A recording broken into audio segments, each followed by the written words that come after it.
Hindi na bago sa mundo ng politika ang mga magkakadugong na iluluklok at umuupo sa iba't ibang pwesto sa gobyerno, pero nakabubuti nga ba itong Kamag-anak Incorporated sa ating bansa? Nakatutok si Jam Sisante. Kung mga kasalukuyang survey lang ang pagbabasihan, nangunguna sa karera ang 6 na re-electionist. Humahataw din sa survey ang kamag-anak ng mga kasalukuyang senador. Sa kasalukuyan, nasa Senado ang magkapatid na Cayetano. Kung manalo, maaaring makasama ni Senador Jinggoy Estrada ang kapatid na si JV Ejercito.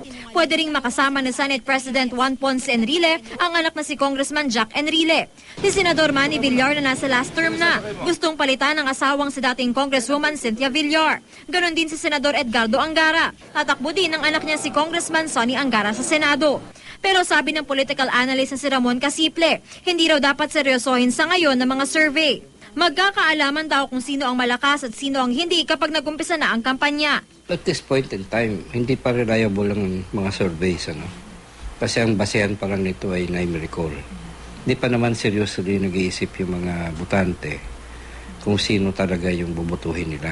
At kung magkatotoo ang mga kamag-anak din ng kasalukuyang mga senador ang manalo, hindi naman daw automatic kung masama ito. May mga magagaling talagang senador na anak ng senador dati. Pero may mga kilala din akong anak ng senador na bobo sa trabaho.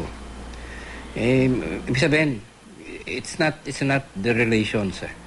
It's you, the person who's trying to be a senator.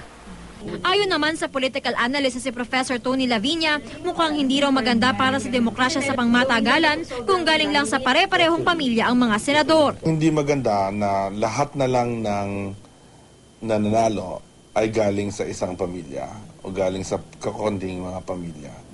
Ang concretely masama doon, ibig sabihin napaka-limited yung mga ideas na pinanggagalingan, di ba?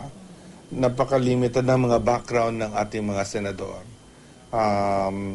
Instead of the Senate thinking about national interest, it becomes about parochial interest. Payo ng mga political analyst, kilatisin ang karanasan at personalidad ng kandidato at ang paninindigan nito sa mga issue. Pinakamahalaga pa rin daw na isipin sa pagboto ng senador ay hindi kung sikat ba ang pangalan nito, kundi kung may kakayanan ba itong gawin ang trabaho sa Senado, kabilang na ang paglikha ng mga batas na makakabuti para sa bayan. Jam Sisante, Nakatutok, 24 Oras.